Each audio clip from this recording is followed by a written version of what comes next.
Sex talk, Erika Miley, 'cause sexuality is tough. And okay, sex just isn't good enough, no. Sex talk with Erika Miley.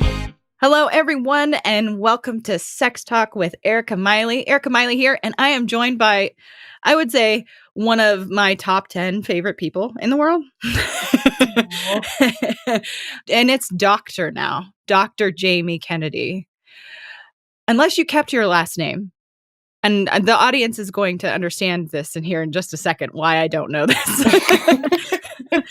So Jamie and I went to school together. We went to Whitworth University together back in the day when we were just getting our bachelor's degrees. And Jamie has gone on to do some incredible things. So we're going to nerd out together a little bit today about virginity.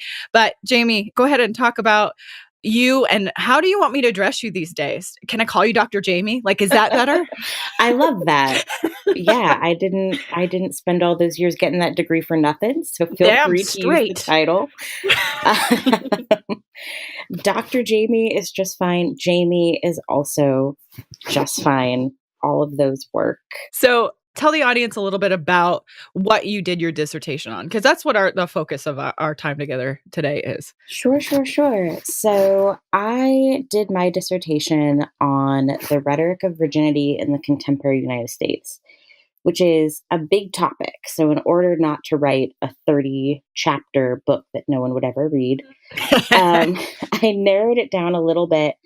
And so I looked at the rhetoric of virginity in 3 key places that I thought had a lot of impact on each other and had a lot of impact on individuals. And so that would be the legal community. So things like legislation, things legislators themselves are saying, court cases, testimony and hearings that happen in Congress, that kind of whole legal nexus. I looked at the medical community. So things that doctors are saying, sometimes when they testify in Congress, things doctors are and are not allowed to say to patients, things doctors are saying to each other in the Journal of the American Medical Association. And part of my argument was that the legal and the medical communities always have a reciprocal relationship. So doctors testify before Congress about what the best health policy should be, and then Congress makes laws that kind of impact what doctors can and cannot say to their patients in some ways. And then I argued that the way these medical and legal communities impact each other eventually seeps into our popular culture. So even with something like a law, say, regulating whether or not doctors can talk to their patients about abortion, the general public is not necessarily aware of the text of that law. So where do they get that from? Where do they get their knowledge of what kind of the legal culture around that is? I argue that they get that from kind of what becomes pop culture norms and tropes. And so even just looking at those 3 communities, if I looked at them for the entire history of the contemporary United States, it would be really overwhelming and hard to get a handle on. So I compared 2 different eras that had every reason to be different, but were interesting because the rhetoric was almost exactly the same when it had no reason to be, and it wasn't the same in any other area of life. And that was World War II, 1940 to 1945, and what I call the early war on terror, 2001 to 2008. It's interesting. So what I'm hearing you say is that you took these communities that create laws that eventually, or at least influence the language of laws and medical communities, and then tracked that down on how that made it into our everyday lives and pop culture and how we communicate with one another, whether it be like back in World War II. Obviously, we didn't have social media, but later on, we did have like email and things like that. So it's really interesting that you were able to track that from those times. And so tell me a little bit about how they compare and what do people not know? Yeah. So the comparison is just crazy because, again, when you think about the culture that we had in, let's even take the end of World War II, 1945, TVs were not common in every household. Mm-hmm. Like you said, we had no social media. romantic culture was very different, and popular culture was more romantic than sexual in a lot of ways. Mm, Certainly, there were, if you were a savvy cultural reader, you knew when movies and things were hinting that sex had happened, right. but you did not see it. You did not hear it explicitly talked about. And even just the way technology was so different. So in my dissertation, I looked at basically if you're going to communicate with the mass of the American people in World War II versus the War on Terror, how are you going to do that? And so I looked at these really fascinating US government produced anti VD propaganda posters Interesting. for World War II because that was the way you communicated with everyone, whether they maybe had a TV that received the one channel that was broadcasting, Right. whether they had an in-home radio, whether they were mobile because of the war, everyone would see these posters. And so Hmm. that's just such a different medium. If you thought about how am I going to get a message to everyone in the United States now, you would never think, I'm going to put a ton of posters everywhere. Right. That sounds like how you would find your dog, not how you would Right. communicate like a dramatic message. Exactly. And so for the War on Terror, I actually looked at a TV show. I looked at Secret Life of the American Teenager, Mm, particularly because it was marketed to families as kind of a vehicle to get parents and their kids to talk about sex hmm. and sexuality. So, and that is a very different thing. And I talk in my dissertation about how I was able to look at The Secret Life of the American Teenager because it's now on Netflix. Hmm. I missed it when it first came out. I didn't see it. I Yeah. was too old for it. I don't think I've seen that either, actually, honestly. Yeah, it's a terrible show. Um, it But is now I want to go horrible. watch it. Please do. And then call me while you're watching it so we can yell at each other at the same time. I love it. Um, in one of my favorite things that you've ever said to me, call me when you get indignant. That's true. Yeah, I do tend to. Yeah, I want to hear when people yell. That's like one of my Yeah, favorite things when people are passionate. So yeah, I will call you when I get indignant. please do. So I missed it when it came out. I only kind of found out about it because I was home on a break and my niece was watching it on Netflix and it caught my attention for being so odd. So I kind of talk in my dissertation about how Netflix and streaming services have changed the way we think about TV and markets and how that's very different from World War II, which all of that makes it even more odd that you would see kind of the same messages about virginity, these World War II posters, Hmm. and in this ABC family television drama. It's really interesting that both of those things, I was actually making a note while we were talking. I'm like, this is really interesting that you can look at these two vastly different time periods, vastly Hmm. different technological eras, and yet still seem to see these same messages about virginity. Yes. So maybe it might be helpful to our listener that you and I talk a little bit about what virginity is Hmm. and maybe the definition that you saw the difference or the same thing during these two periods of time. Absolutely. So I think it'll be helpful if I start with kind of what my conclusions were from my dissertation and work backwards, because one of the tricky things about virginity is it's very hard to pin down what it is. So it's Mhm. often easier to start with a concrete example. So, as you know, when talking to groups about virginity, the first question is always, what is virginity? And people tell you very confidently, virginity is not having had sex. The next question is, what is sex? And that's where things start to fall apart a bit. So, what I found in my dissertation, when I say that the rhetoric was exactly the same between these two time periods in US history and these two wars, it's important Mhm. that they're wars. I found that in both instances, in medical, legal, and popular culture communities, the virginity of certain types of women was being explicitly linked to national security. Interesting. So, in these World War II posters that I look at, and you can Google World War II anti VD posters, and a plethora of them will pop up for you. There's one I really like called Juke Joint Sniper. So, Mm. our listeners can just Google Juke Joint Sniper anti VD poster World War II. It'll pop right up. And it is a young woman standing outside of a dance hall and she's smoking a cigarette, which is very coded language at the time for kind of a bad woman. Oh, I see this. I Googled as Yes. instructed. So she's smoking a cigarette, and so it says juke joint sniper, syphilis, and gonorrhea. Oh, man. So what is the text of that poster, right? It's saying that this woman who's available to have sex with you is equivalent to an enemy sniper. Yeah. Her body, her willingness. When you're looking at this image, I'm actually going to put a link in the show notes to some of these images because I think it'll be important for our listeners, Please especially do. when you're looking at this image, you just see like this person that you're looking at, she looks tired. Yep. It almost looks like her lipstick is smudged. Mm-hmm. She has a very red face, Mm-hmm. and the big bold letters at the very top says she may be. Yeah. And ... It's almost like, it seems almost like a horror movie in advertisements. Yeah, absolutely. And there's another one that was very popular at the time called She May Look Clean But.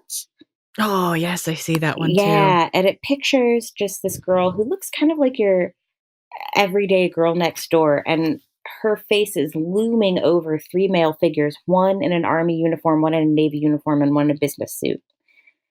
And it says, she may look clean, but pickups, good time girls, prostitutes, spread syphilis and gonorrhea.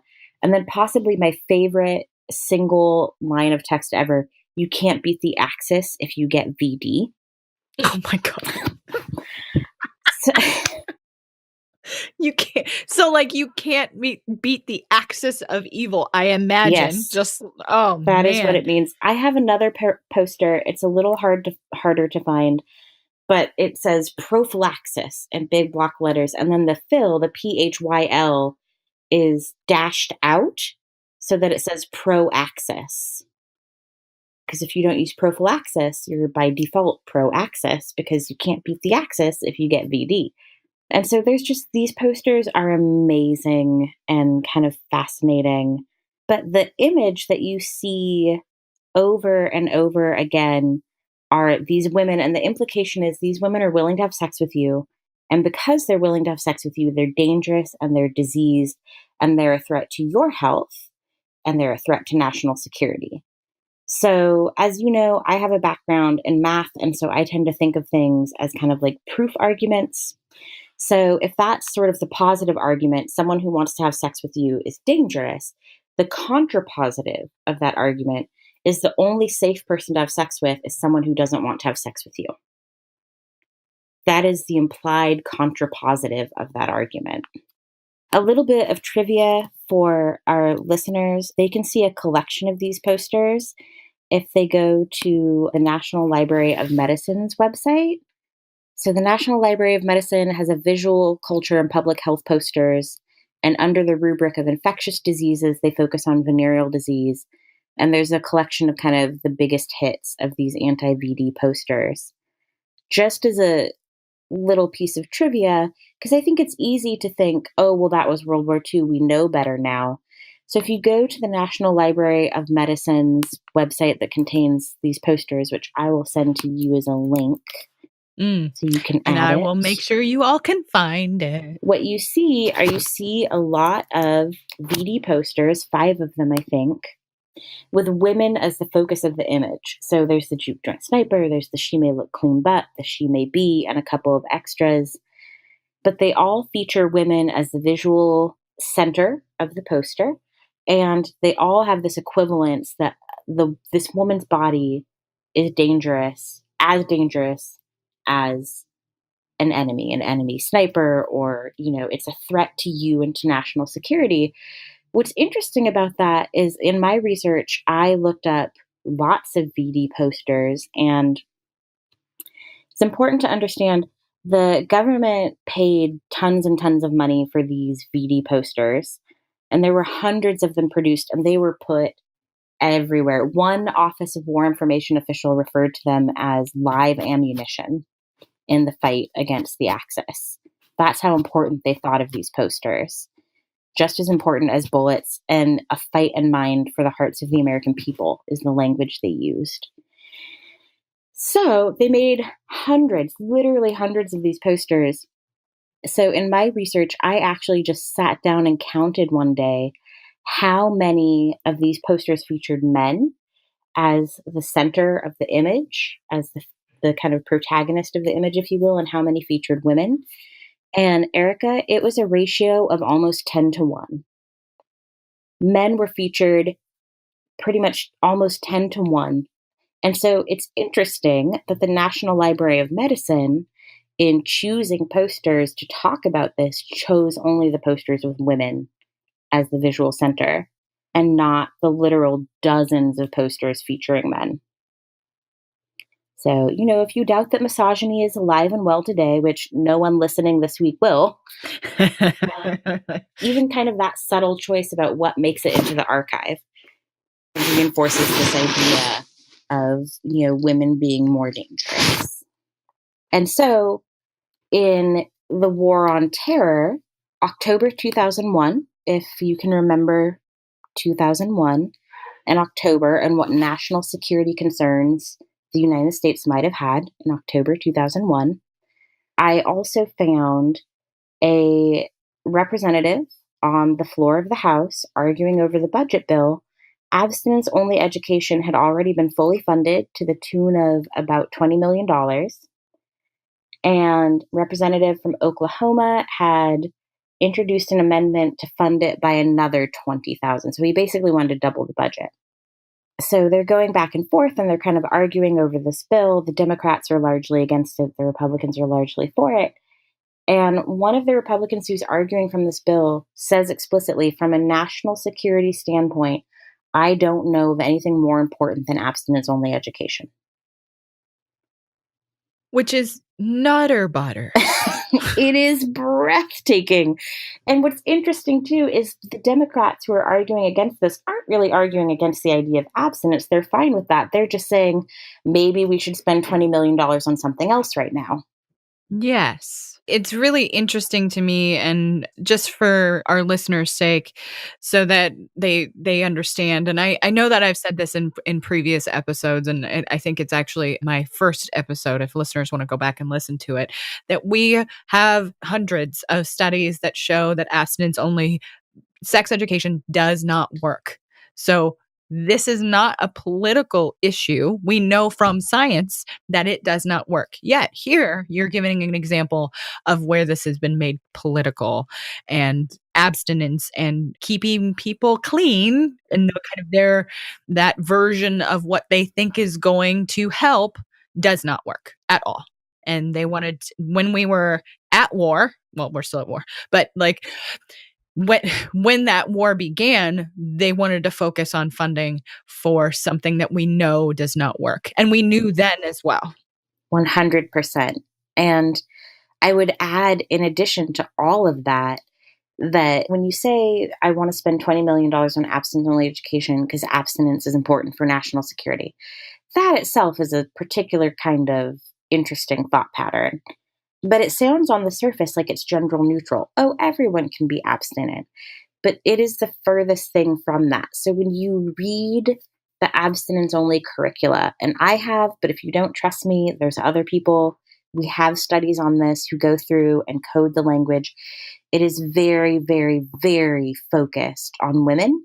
It is very, very focused on white women. It assumes a middle-class background. It assumes able-bodiedness. It assumes neurotypicalness. So it's very focused on a particular type of woman. And if you fall outside of that, then, well, you just have to work harder to get to this thing. This is the gold standard. This is where you should be, when in reality, we as humans are far more varied than this picture that has been painted. Absolutely. And so I think one of the most disturbing things to me in abstinence-only curricula, and there's a report called the Waxman Report from 2005 that found this. I looked at updated curricula from 2016, and I found a very similar thing, is that in abstinence-only curricula, not only is so much of the responsibility for abstinence placed on women in what they wear or the situations they get themselves into, or this kind of typical gatekeeper victim blaming language around sexual assault that we're very familiar with. But the way that they talk about sex, there's absolutely no difference in abstinence-only curricula between consensual sexual activity and sexual assault. Yeah. That is absolutely true, and I can speak to that just from having treated perpetrators of Mhm, sexual assault, that their understanding of virginity is truly centered and focused on what would be mhm, heteronormative of a female, mhm, somebody who identifies as female, mhm. and that their physical body is virgin-like or Yes. perceived to be. Yeah, absolutely. In abstinence-only education, the important distinction is, did you have sex before marriage or after marriage? Not, was that sex consensual? Was that sex pleasurable? Did that sex meet your needs? Et cetera, et cetera, et cetera. Which is terrifying because even though the language is focused on young women, young men and young people in general are picking up these messages about bodies and about sexuality. And it's kind of mind boggling. And one of the things that I like to tell folks, and if I just had to sum up all of my conclusions in one sentence, it would be: virginity is the biggest con ever gotten away with. It really and truly is, because it's a moving target for women, and it's kind of explicitly put on the bodies of women. So even if we go to the root of the word, virgin means unmarried woman or young girl, but that word originated at a time in a society when those things were synonymous, when young women were married off shortly after their first menses. So to be unmarried and to be young, a young girl, was the same thing. So that's literally what the word means. And so it has a lot to do with women's bodies. And the reason I think of it as a con is because that target is always shifting. And having grown up kind of in evangelical purity culture, I feel this very personally. At first, there's this idea that virginity is about the body and about the hymen and about what acts you do and don't partake in. But then evangelical purity culture takes it a step further and says, no, no, it's about the purity of your mind and your spirit, right? And how did you intend to dress? Did you intend to dress to get a boy's attention? Because if so, that's a sexual sin that you just committed and you're not as pure. Which leads to this whole nexus of constant self policing and self doubt, and maybe the roots of my anxiety disorder. I don't know. Yeah. I mean, I think that's completely fair, and I mean, Jamie's showing her cards here, and Jamie and I both went to a Presbyterian university where the focus on being married and having sex before marriage was seen culturally as problematic, when in reality, they were college students and were all having sex, many of them before marriage. Yes. But put a front out there that they had to be this person. They had to show themselves as this person because they were trying to live up to those expectations. And when having worked with perpetrators, when my groups would talk about virginity, they used to, be like, Miss Miley, we don't want to see you get on the soapbox about hymens again. Because I should do an entire episode about the hymen. Oh my God, Um, yes. Yes.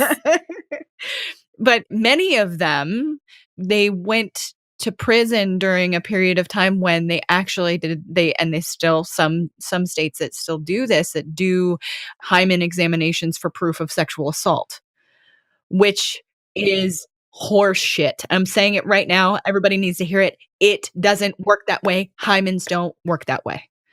And the idea that virginity is based upon these ideas and these social norms is problematic. And it's important that Jamie and I are talking about this today because of what's happening in our media.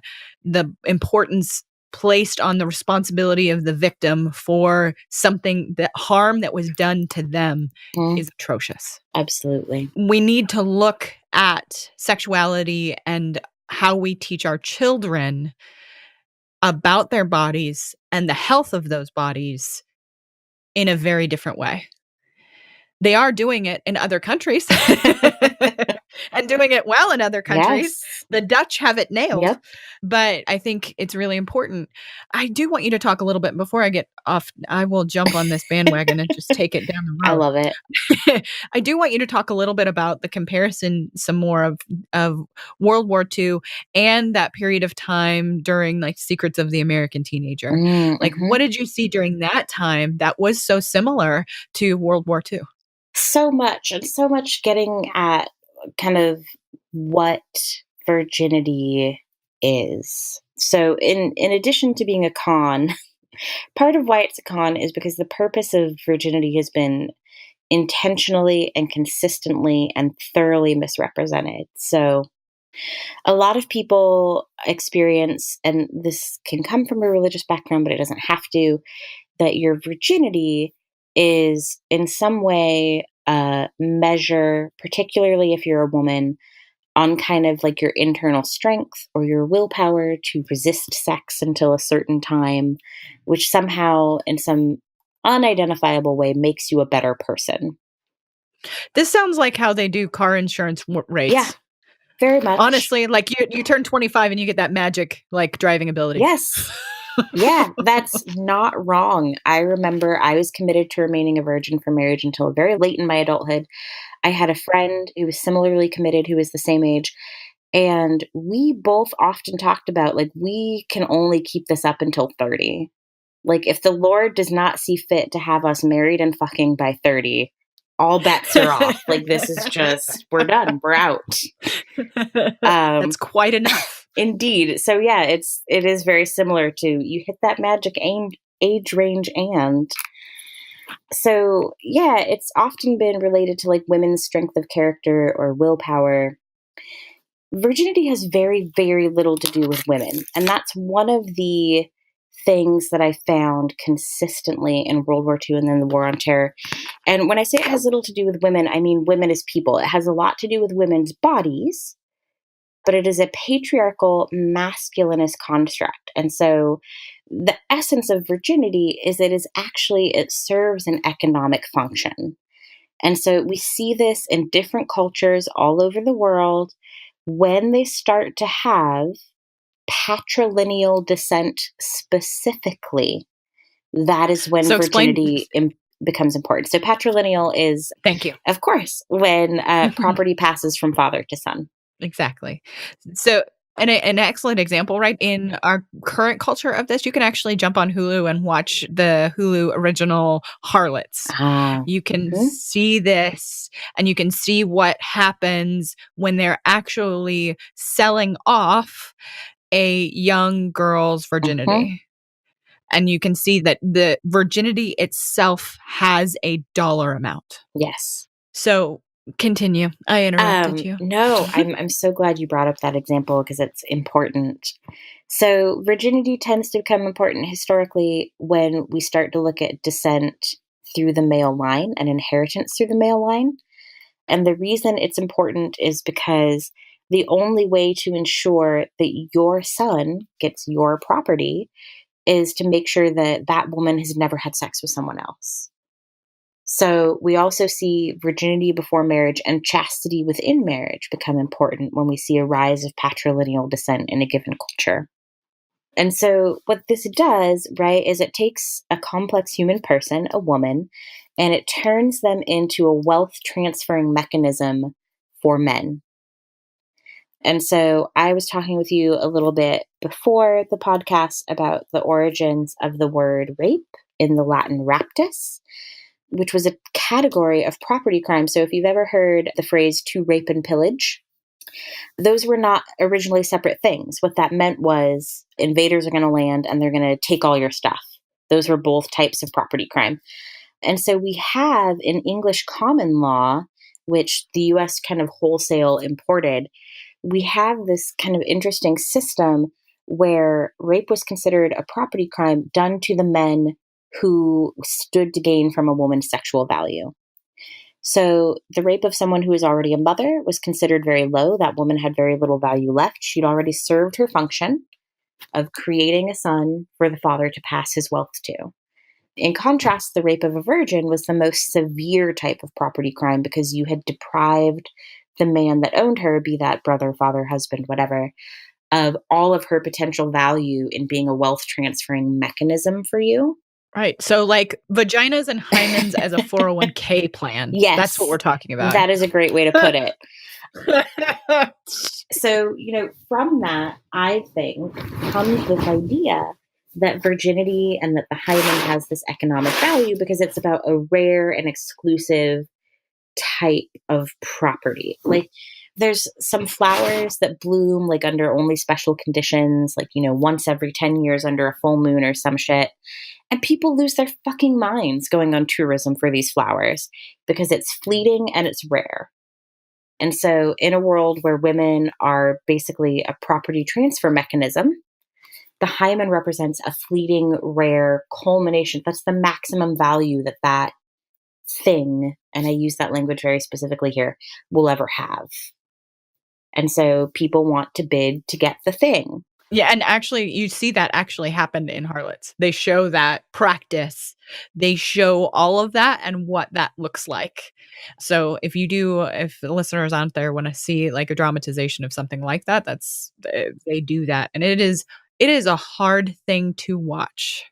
Absolutely. And again, just for any listeners who think this is kind of a silly, outdated practice, if you just Google woman sells virginity to pay for college, you'll get a couple of news stories of different women on different continents who have made six figures doing this thing.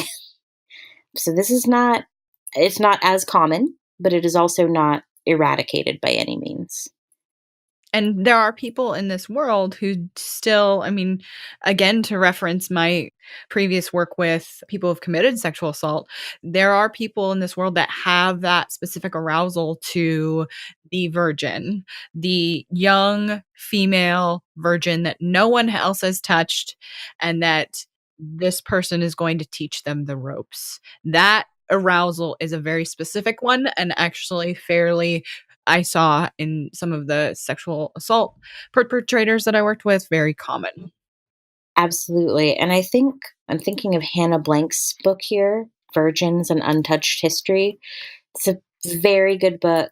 It's very accessible. It's an easy and a fun read. And one of the things she really goes in on is that this kind of weird notion of virginity, like there's not a big deal around whether or not I've ever had sushi. There's Right? very few first times that kind of have this sort of cachet. I have had sushi. I just want to put that out there. People were concerned. They were concerned. Please don't at me with your sushi Rex. We're fine. So she talks about how normalized this kind of weird concept of virginity is that we often don't think it's weird that men would, to a certain extent, kind of fetishize virginity. It's so normalized we don't have a name for that fetish, whereas we have a name for almost every other fetish you can imagine. And so it's so normal that we don't even bother to name it. And just kind of in the interest of, I will lay all my cards out on the table here, I am a huge fan of romance novels. They are what I do in my spare time to forget about the world that I live in. And even the amount of books written by women for women that emphasize kind of virginity or learning sexuality or the importance of that. I think we could have a whole other podcast of why adult women are attracted to that and what part of their own narrative they're having an opportunity to rethink in that genre.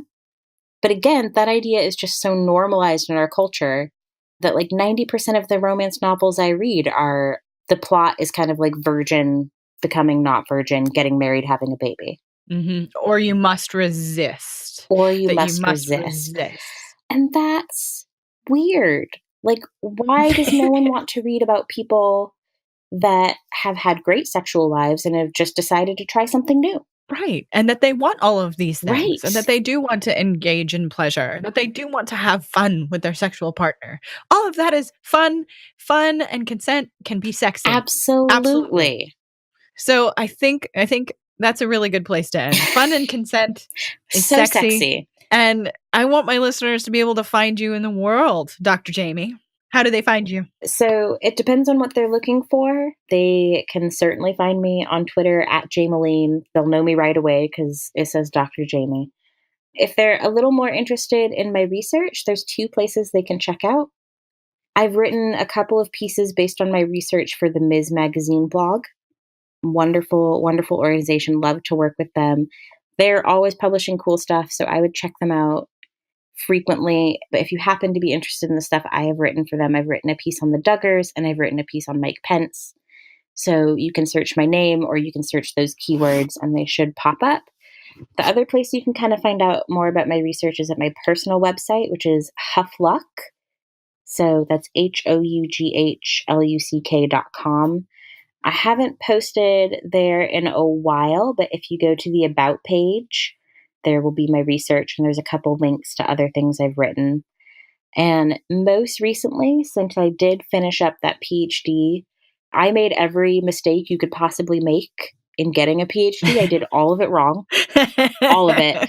And it has become my mission to save other people from making the mistakes I made. So I have started my business called abd2phd.com. So that's just the letters ABD, an acronym for all but dissertation.